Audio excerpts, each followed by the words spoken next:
नमस्कार, स्वागत है आपका। शुरुआत करते हैं बड़ी खबर के साथ। बीएसपी अध्यक्ष मायावती ने अखिलेश यादव पर फिर से निशाना साधा है।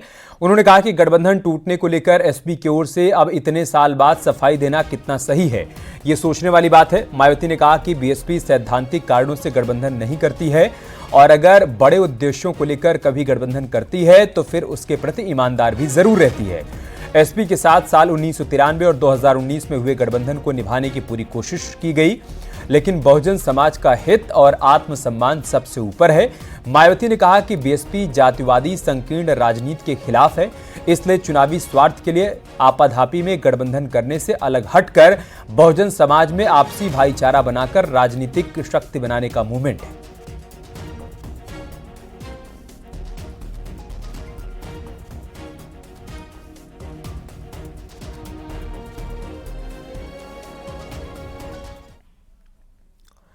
वही मायावती के ये सब कहने पर समाजवादी पार्टी ने उन पर पलटवार किया है, वो भी दिखाते हैं आपको। गठबंधन तोड़ने की घोषणा किसने की? आदरणीय बहन जी ने की। क्यों की, किसके दबाव में की, ये वो पीडीए समाज को नहीं बताना चाहती। वो कह रही हैं कि फोन नहीं उठा तो हमने गठबंधन तोड़ दिया। गठबंधन था पीडीए के आगे ले जाने को, और उस पीडीए को आज माननीय अखिलेश यादव जी के नेतृत्व में पूरा पीडीए की लड़ाई अगर कोई लड़ रहा है तो माननीय अखिलेश यादव जी लड़ रहे हैं। उस पीडीए को भरोसा हो गया है। उधर मायावती और अखिलेश के वार पलटवार पर बीजेपी ने क्या कहा है, वो भी आपको दिखाते हैं। दलितों पर सबसे ज्यादा उत्पीड़न के केस समाजवादी पार्टी समर्थकों पर रहे और समाजवादी पार्टी के शासनकाल में उनकी उत्पीड़न पराकाष्ठा पर पहुंची है।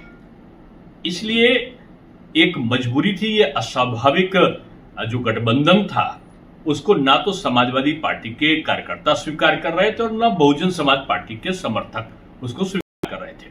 और इनकी जो बुरी पराजय हुई थी, दोनों मिलकर लड़े और दोनों मिलकर लड़ने के बाद इस बुरी तरीके से चारों खाना चित हुए, तब इनको ये पता चला कि मायावती जी तो 10 सीट पा गई और समाजवादी पार्टी 5 पर आ गई।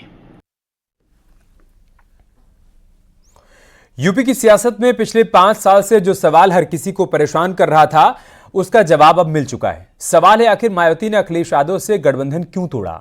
आखिर बीएसपी और समाजवादी पार्टी के रास्ते अलग अलग क्यों हो गए? आज हम इसी सवाल का जवाब उस बुकलेट के जरिए निकालेंगे जो चुनावी प्रचार के लिए मायावती ने जारी किया है।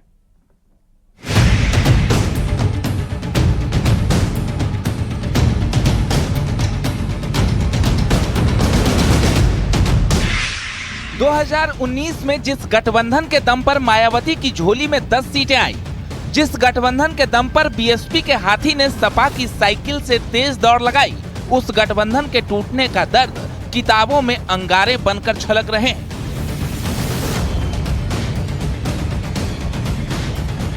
मायावती अखिलेश से गठबंधन तोड़ने की वजह बता रही हैं और 59 पन्नों की बुकलेट में एक एक तस्वीर साफ कर रही हैं। मायावती ने दावा किया कि 2019 में सपा सिर्फ 5 सीटें जीत पाई थी, जबकि बीएसपी ने 10 सीटें जीती थी। इसलिए अखिलेश ने फोन उठाना बंद कर दिया था। अखिलेश यादव बीएसपी नेताओं को इग्नोर करने लगे थे, इसलिए समाजवादी पार्टी से गठबंधन टूटा।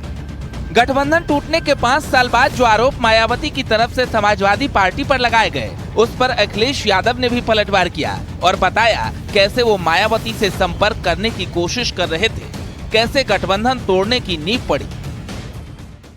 दोनों सपा बसपा का जो लीडरशिप थी सब उस मंच पर मौजूद थी। किसी को नहीं पता था कि गठबंधन टूटने जा रहा है, किसी को नहीं पता था। मैंने खुद फोन मिलाया था ये पूछने के लिए कि आखिरकार ये गठबंधन क्यों तोड़ा जा रहा है, और जो सामने प्रेस मुझे मंच के नीचे मिलेगी उसको मैं जवाब क्या दूंगा। तो कभी कभी लोग अपनी बात को छिपाने के लिए भी इस तरह की बातें रखी जाती हैं। अब सबसे बड़ा सवाल है कि आखिर मायावती ने 5 साल तक गठबंधन टूटने का राज क्यों छिपाया? आखिर क्यों अखिलेश यादव ने गठबंधन टूटने की वजह जानने की कोशिश नहीं की? क्या इसके पीछे सबसे बड़ी वजह दलित वोट बैंक है? दलित का नेतृत्व कभी सपाई मानसिकता में है ही नहीं। ये आदरणीय अखिलेश जी नहीं, ये सपाई सोच का परिणाम है। सपाई सोच ही दलित विरोधी है। उन्होंने, अगर आपको याद हो, समाजवादी पार्टी ने दलित वर्ग का जो प्रमोशन था उसको उन्होंने समाप्त कर दिया था, और जो पता चीफ इंजीनियर था वो जेई बन गया था। अखिलेश जी के समय तो बना था, मुख्यमंत्री थे। तो ये दलित विरोधी जो कृत्य था उसको आज जब बीजेपी सरकार में आई तो उसने ठीक किया।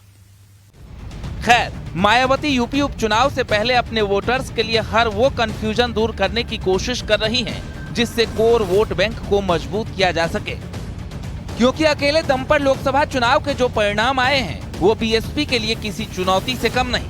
Bureau report, news 18।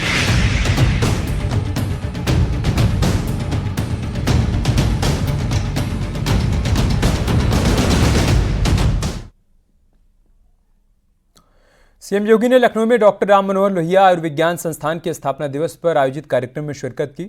Indira Gandhi प्रतिष्ठान में कार्यक्रम का आयोजन किया गया। इस मौके पर सीएम योगी ने हेलो, आपको देखना है तो वैसे देख लो। और मैंने कहा, मैंने बड़े बड़े डॉक्टर को दिखाए हैं, आप एक सामान्य डॉक्टर हैं। उसने कहा, नहीं, मैं केवल देखूंगा, करूंगा वही जो आप बोलेंगे। उन्होंने कहा, देखो, ये कुछ भी नहीं है, ये कुछ भी नहीं है, बल्कि हमारे डिप्टी सीएम ब्रजेश पाठक जी एक दिन देख रहे थे, उन्होंने दवाया, उन्होंने कहा, इसमें पेन तो नहीं हो रहा है? मैंने कहा, पेन तो नहीं हो रहा है। और उन्होंने कहा, देखिए, मैं अभी इसको ठीक करवा देता हूं। मैंने कहा, मुझे बताओ कितना इसमें खर्चा लगेगा? देखिए, मैंने उनसे पूछा, उन्होंने कहा, खर्चा नहीं लगेगा, मैं उसके बाद आपके साथ एक सेल्फी लूंगा। देखिए, उन्होंने एक बात कही, और आप आश्चर्य करेंगे, आपके लिए भी यह एक असंभव जैसी बात लग रही होगी, लेकिन उन्होंने आधे मिनट में उसको मेरा ठीक कर दिया। आज मेरा हाथ एकदम ठीक है, आधा मिनट में। अयोध्या के प्रभारी मंत्री सूर्य प्रताप शाही ने माफिया और मठाधीश की तुलना को लेकर अखिलेश यादव पर जोरदार हमला बोला। उन्होंने अखिलेश पर सनातन धर्म का अपमान करने का आरोप लगाया और कहा, संतों महंतों ने आजादी की लड़ाई में काफी योगदान दिया। ये उनके बुद्धि का खोट है और कितनी अल्प ज्ञानता है कि वो पवित्र जो मठ हैं, जो हमारे सनातन धर्म और विभिन्न संप्रदायों का एक नेतृत्व करते रहे हैं और इस देश की संस्कृति को बचाए रखने में उनका बहुत बड़ा योगदान रहा है।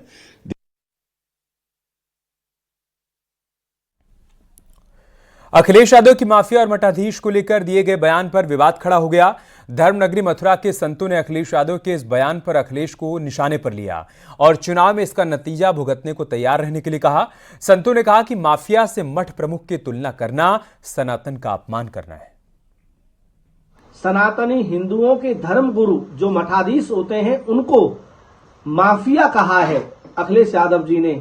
ये बिल्कुल ही सनातन विरुद्ध इन्होंने वक्तव्य दिया है, इसकी घोर निंदा करते हैं और इन पर कार्रवाई होनी चाहिए। ये सनातन विरोधी हैं, इनके सामने मौला मुल्ली टोपी लगा करके अगर पहुंच जाए तो इनके लिए वो सब कुछ है, उनके लिए सब कुछ करने के लिए तैयार। जैसे रावण का अंत हुआ वैसे ही उत्तर प्रदेश में कम से कम माफियाओं का अंत बहुत जल्द पूरी तरह से सुनिश्चित होगा, ऐसी हम ईश्वर से भी कामना करते हैं। और जिस प्रकार मठाधीश शब्द को अपमानित किया है उसका कहीं ना कहीं परिणाम भी अखिलेश यादव को भुगतना होगा।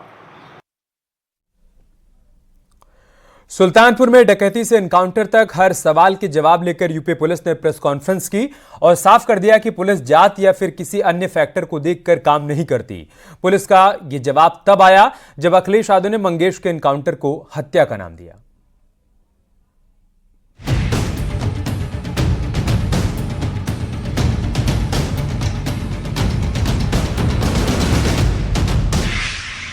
तारीख 28 अगस्त 2024, जगह सुल्तानपुर। वारदात 2 करोड़ से ज्यादा की लूट। एक्शन मुठभेड़ में मारा गया डकैत मंगेश यादव। पुलिस एक्शंस हमेशा से होते रहे हैं और जहां भी गलती पाई जाती है, अगर किसी के द्वारा किसी व्यक्तिगत रंजिश में या पर्सनल लाभ के लिए अगर कोई गलत कार्रवाई की जाती है तो उसके लिए इतने चेक्स एंड बैलेंसेस हैं या आपकी नज़र इतनी पैनी है कि उससे कोई बच नहीं सकता। अब उत्तर प्रदेश में अपराध पर नहीं बल्कि सियासत एनकाउंटर पर हो रही है।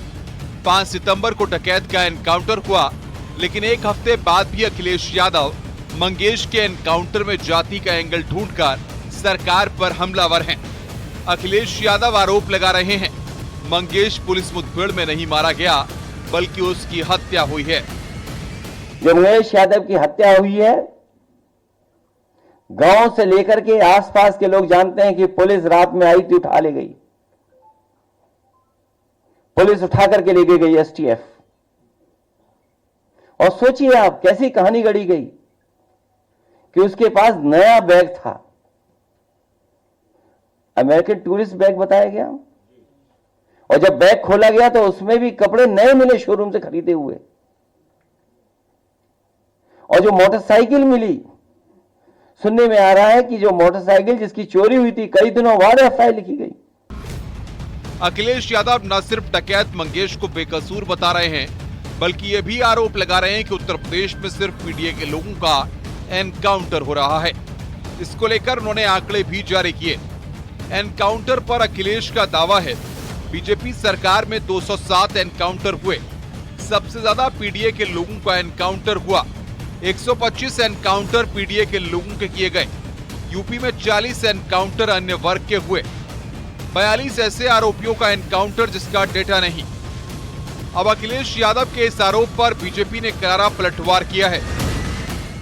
चाहे सुल्तानपुर की घटना हो या प्रदेश की कोई भी घटना हो, समाजवादी पार्टी हमेशा अपराधियों के समर्थन मानने का काम करती है। ये पहला मैं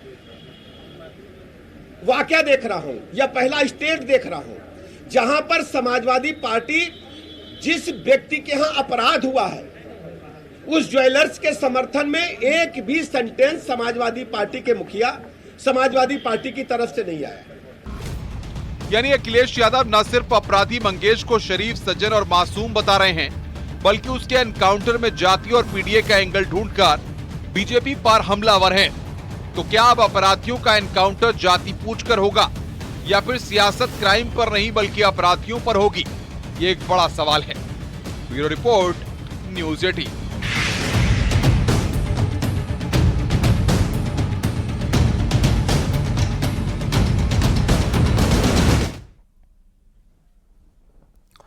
और चलिए आपको मंगेश यादव एनकाउंटर केस में परिवार और पुलिस का वर्जन भी बताते हैं। दरअसल परिजनों का कहना है कि मंगेश पहले भी अपराध में शामिल रह चुका है और 2-3 बार जेल जा चुका है। तो वहीं यूपी पुलिस का यह कहना है कि वारदात को अंजाम देने के वक्त मंगेश भी गैंग में शामिल था, जिसका वीडियो भी पुलिस की तरफ से जारी किया गया है। यहाँ नहीं है। तुम्हारा नाम क्या है? हमारा नाम Prince Yadav. Prince Yadav? Prince Yadav क्या लगती है मंगेश के? उनकी बहन है। मंगेश कै बार जेल गए हैं? सर 2 बार। कहाँ से? सर जौनपुर से एक बार, एक बार सुल्तानपुर। अच्छा। वो खाए कमा के यहाँ शहर। कितने दिन से गए हैं बाहर? अरे है 2-3 महीने। 2-3 महीने से? हाँ। 3 लोगों ने ही गाड़ी का इंतजाम किया था, जो पुष्पेंद्र और डब्लू का था। जिस समूह ने घटना को किया, यानी डकैती में जो सीधे शामिल रहे, वो दुकान के अंदर घुसे थे, वो थे फुरकान, अनुज प्रताप सिंह, अरबाज, मंगेश यादव और अंकित यादव और शेखर। इनके साथ अरबाज द्वारा लाया गया एक अज्ञात व्यक्ति भी है जिसका नाम अभी तक क्लियर नहीं हुआ है। इसके अलावा विपिन सिंह, विनय शुक्ला, अजय यादव, अरविंद यादव, विवेक सिंह और दुर्गेश प्रताप सिंह, ये सभी उस घटना स्थल के आसपास घेराबंदी किए हुए थे ताकि अगर कोई समस्या होती है तो ये फायर कर सकें। उधर संजय निषाद ने अखिलेश यादव पर निशाना साधते हुए कहा कि अपराधी की जाति पर सियासत नहीं होना चाहिए। गोरखपुर में रेल पर एक अपना आंदोलन कर रहे थे, इनकी पुलिस ने सीधे गोली मारी और निषाद का बेटा अखिलेश निषाद मारा गया, तो क्या वो निषाद नहीं था, उसके लिए आवाज़ नहीं? और लोगों के भी इनकाउंटर होते हैं, उनके लिए आवाज़ क्यों नहीं उठाए इनके? आज के दिन में इनकाउंटर हुआ, उसके लिए किन परिस्थितियों में किया गया, इसका जवाब पुलिस देगी। लेकिन खाली एक जाति के साथ खड़ा रहना, अपराधी की कोई जाति नहीं होती है पहली बात। अगर उनके ऊपर जो मुकदमे हैं उन्हीं के सरकार के समय है, तो अगर वो अपराधी नहीं था तो क्यों मुकदमा दर्ज कर गया? तो अगर अपराधी है तो किन परिस्थितियों में गोली मारा गया, उसका जवाब पुलिस देगी।